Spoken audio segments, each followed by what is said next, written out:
You are Locked On Spurs, your daily San Antonio Spurs podcast. Part of the Locked On Podcast Network, your team every day. Hey, this is Hot Rod. And I'm RC from the San Antonio Spurs. And you're listening to Locked On Spurs with Jeff Garcia.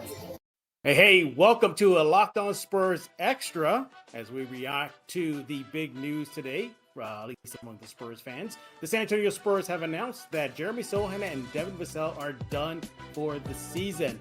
According to a press release the Spurs released, Devin Vassell underwent an MRI this morning in San Antonio. The exam revealed a stress reaction to the third metatarsal head in his right foot. And Sochan was diagnosed with a left ankle impingement. And after consultation with outside experts, the Spurs medical team has determined that arthroscopic surgery is best approach to correct the injury. Thus, Vassell and Sochan are done for the remainder of the season. To react to this and more, I am joined by my colleague at KENS 5. He is Vinnie Vinzetta. Vindog, welcome back to Locked On Spurs, buddy. And some big news out of San Antonio, huh? Well, if we're going to call this a Locked On Extra Special, yes, it must be big news. Yes, it is. All right. So first of all, my initial thoughts when the news came out was, well, okay, I mean, there's really not much the Spurs are really fighting for to round out the season. No playing in, no playoffs. So, hey, might as well take care of these injuries for the pair of Spurs before it gets any worse and, just take care of it now rather than later, Vinny. I think that's the proper way to look at this. And you have to qualify, I think, to your point, that there are 7 regular season games left. There's no play-in. There's no playoffs. They are just playing this thing out.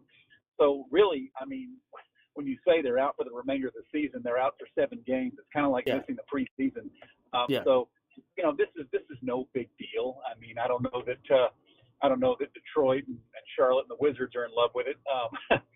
The Spurs may not win many of these remaining 7 now, and we already knew it was the Wemby show, but it's definitely the Victor Wembanyama show now, I think. Yeah, exactly. Now, before we get into the ripple effect of this, as far as Sochan and Devin Vassell, we'll start off with Devin Vassell. What a season he had, really took big leaps, and those big leaps really were showing off more so towards the end of the season. Vinny, would you be happy to hear that KENS 5, myself, Jeff Garcia, were the last person to talk to him about his improvements before his season ended?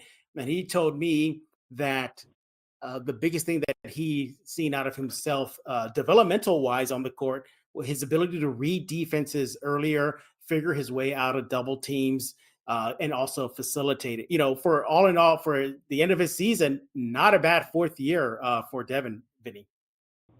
Devin hasn't fully figured out how to play professional offensive NBA basketball. I mean, he's got it down. He's got it figured out. And if there is more to figure out, it's going to come, that much easier day by day. I mean, I've said it countless times. I'll say it one more time. He's a professional scorer. He needs to be part of the future. He's going to be part of the future here. So better to take care of this injury now and get him healthy and have him ready for 24, 25 with no headaches. Yeah, look, I think at this point, his career, and especially this season, he solidified himself as possible a 1-2 punch to move with forward in the rebuild with Wembanyama. Those two really got cooking towards the end of the season, really figuring each other out. If Wemby was having an off night offensively, it was Devin who was the go-to guy, and they recognized it. Vassell recognized it. He even said it himself, he's like, hey, if Wemby's having an off game, they can come to me. He also spoke about his leadership development this year. I think he did take strides in that department, but I think he solidified himself a spot moving forward in the rebuild. And if the Spurs want to move away from him, it's going to have to cost a pretty penny for any team that wants him, Vinny. They'd have to bring in something really special. In order to move Devin on. I just doesn't feel like that's going to happen, Jeff. Nobody is safe except for the tall guy, I guess. But man, if you could pick one other that you feel like is moderately safe and should be a part of the future, I mean, come on, it's Devin Vassell. I mean, that's not much of a debate or an argument. I mean, he needs to be part of the rebuild this summer, the recalibration, whatever you want to call it, as they continue to build around Victor. Absolutely. Yeah, I mean, you talk about those numbers that he put up to round out the season. In February alone, he averaged a season high 22.5 points per game through 12 games. In March, before he was shelved, 20.2 points per game through 13 games played. Get this too, Vinny. In the last 3 games he played before being sidelined and thus ultimately done for the season, 26.7 points per game off 52% shooting. In the fourth period, he was establishing himself as kind of the Spurs go-to guy, go-to scorer late in that quarter, late in the final frame. Kudos to him. 36 20-plus point scoring nights in his fourth year, and only one of 5 Spurs in history with multiple outings of 5+ three-pointers in his first 100 career games. Devin really solidified himself. And one more thing about him, for those stat heads out there, according to Cleaning the Glass, he ranked in the 90th percentile at his position in assist percentage at 19%. So he was putting it all together. I definitely see him moving forward in this rebuild with Wemby, and they might be a core to move, at least a duo to move with. As for Jeremy Sochan, kind of an up and down season, with the start of the season and him as a point guard, that really kind of tripped him up, Vinny, but he rounded out pretty well, didn't he? He did. I mean, he was thrust into a situation that was unexpected, and I think he did the very best with it he could. And I think the Spurs brass realized that experiment needed to go away and wasn't entirely working. And the second half of his season, the last third of his season, has been a lot better. I mean, the guy works his tail off, man. I mean, he draws tough assignments on the defensive end, and he's had nights where he's made some really NBA stars put in the work to get their work done. Other nights, some stars have gotten him a little bit, but there's no doubt he works and works and works. And the 3-point shot it's been streaky for him. It's been there at times, not at others, but I like what I see, frankly. If I'm just being me, watching him kind of work in the lane and put on a spin move and try to score at the basket. And he's just he's humble and he works hard. And I just think he's molding and turning into kind of that just all around guy who can do stuff for you. And I like where they have him right now.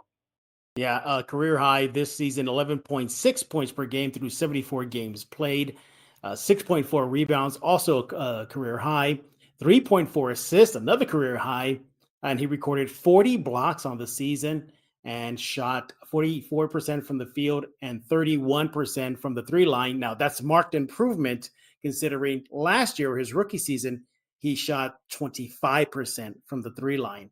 So it's, if there is a stat there that shows growth, that's, in my opinion, the biggest growth is the 3-point shot is falling. And look, that's just the way it is in the NBA. You've got to knock down those 3 shots. And, Popovich just stresses that to the team whenever they have an open 3 to take it. In his last four games he played before being shelved, 13.5 points per game, 7.5 rebounds, 1.5 assists, 1.5 steals per game off 49% shooting from the floor. So all in all, a good season. But do you still feel that maybe he could be one of those tradable guys this offseason? No, I don't think there's any doubt about that. Okay. He's an asset that you could keep and work with and continue to develop, or he could absolutely be part of the package. Yep. That's just the reality that probably, honestly, he understands and knows, and the Spurs know that. So have we ever in recent years had a more curious offseason on the way, Jeff, than we have right now? Yeah. This is going to be like daily news. I mean, we're going to be like the Wojs of the Spurs media market, trying to figure out what in the world's going on. Absolutely. And, I like Sochan, especially that defense. I mean, you want a case in point? Here's this.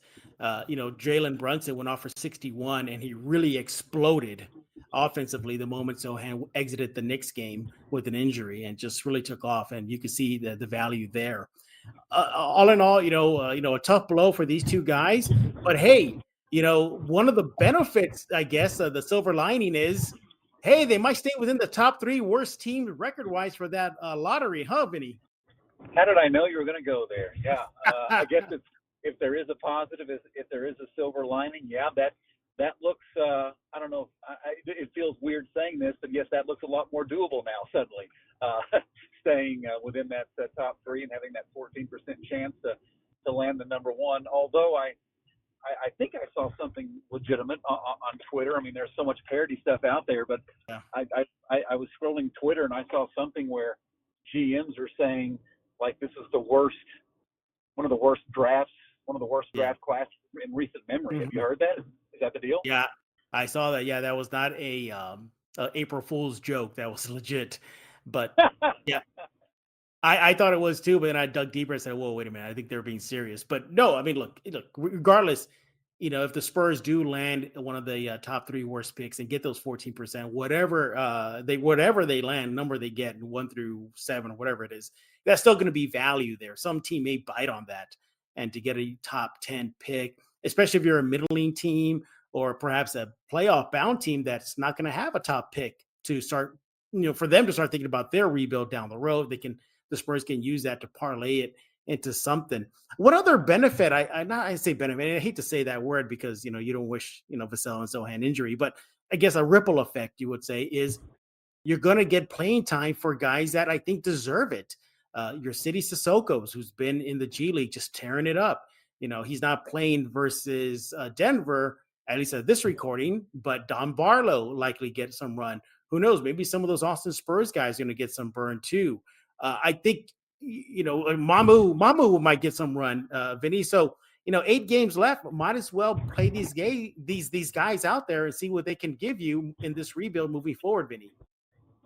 That's exactly what basically happened for a portion of the entire Golden State game over the weekend. Yeah. Pop said as much afterwards, post game, and said he was happy. It was a great night. You got to see some combinations that you wouldn't have expected to see, and everybody was committed out there. He loved what the group did for 48 minutes. So that's a microcosm of what you just said that happened on Sunday against the Warriors that we're going to see now the rest of this regular season. I couldn't agree more, 100%.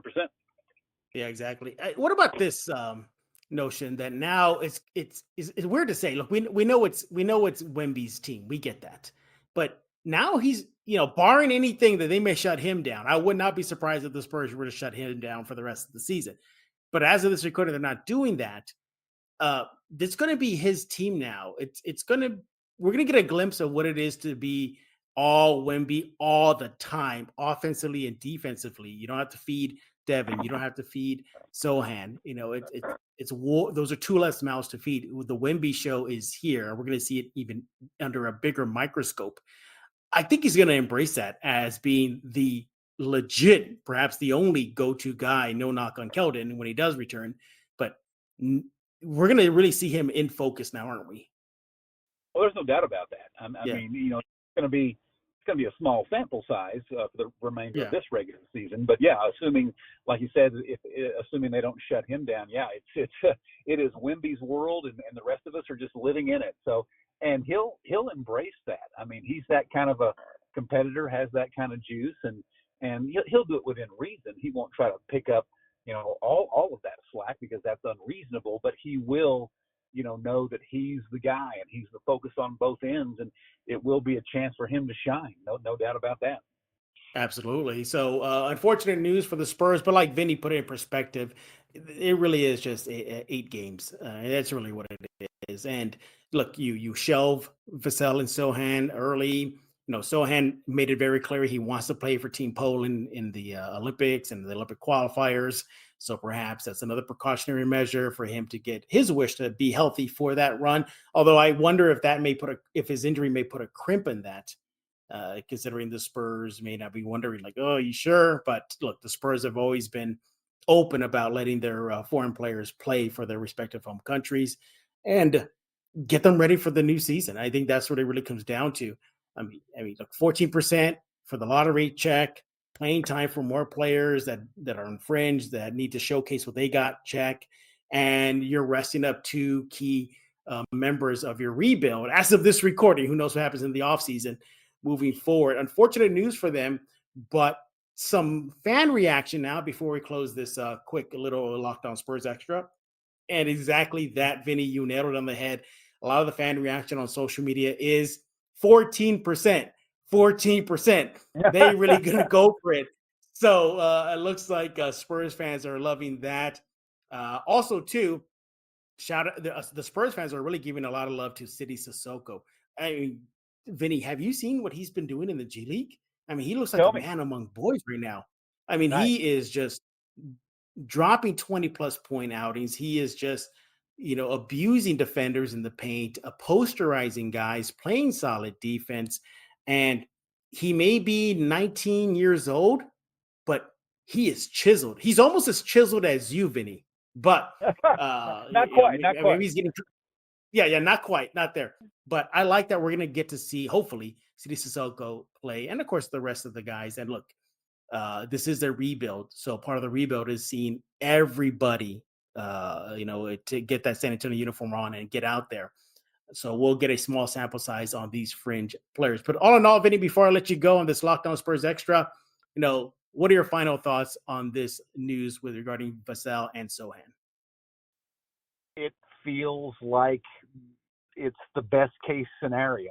I mean, this could have happened in December. This could have happened in January. And say, for example, they were in the middle of a competitive season. So just the timing on this strangely seems to be really, again, the best situation for them. You get those guys out of there, you get these procedures done, whatever's going to happen on injury updates, and the full focus, as you just said, the full focus is to be healthy mentally, physically, and be ready to roll for the fall of 2024 after whatever they do with their summer of money and come in full speed ahead. This is not, it's an email that's bad news, but Jeff, this is not the worst thing of all time in the end, the way I see it. That's why he's the Vin dog. He puts all things in perspective, and it relaxes the minds of the Spurs fan base, So, and he is Vinnie Vinzetta, my colleague at KENS5. Make sure to follow him on X at Vinzetta right now. And by the way, for those wondering, yes, Dr. Ryan McCorkle will be coming on Locked On Spurs later this week. He's going to dive into what exactly are the surgeries, or at least the medical treatments, I should say, ahead for Sochan and Vassell, and all. He's just going to break it all down from the medical perspective. He'll likely be towards the end of the week, everybody. Yes, if there's have been some fans on social media asking me if Dr. Ryan is coming on, he will be coming on. But yeah, there you have it. Locked On Spurs Extra, news coming out of San Antonio. Devin Vassell and Jeremy Sochan done for the season due to their respective injuries. And we'll keep you up all to date on all things silver and black at kens5.com/Spurs. Vinny will get you going not only on Spurs stuff, but on all San Antonio sports and more. Vinny, what's new in your world? Oh, it's a big week. It's the Valero Texas Open out at TPC San Antonio.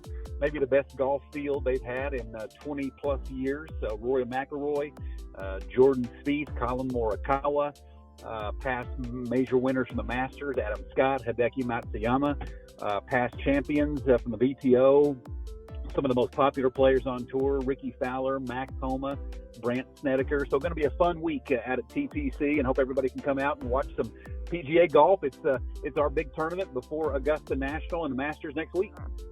There you have it. Follow Vinny on X at Vinzetta for all things sports, including the Valero Open. So check it out right now. But we thank y'all for stopping by here on this Locked On Spurs Extra. So for Vinnie Vinzetta, I am Jeff Garcia. We're going to put a lock on this episode of Locked On Spurs.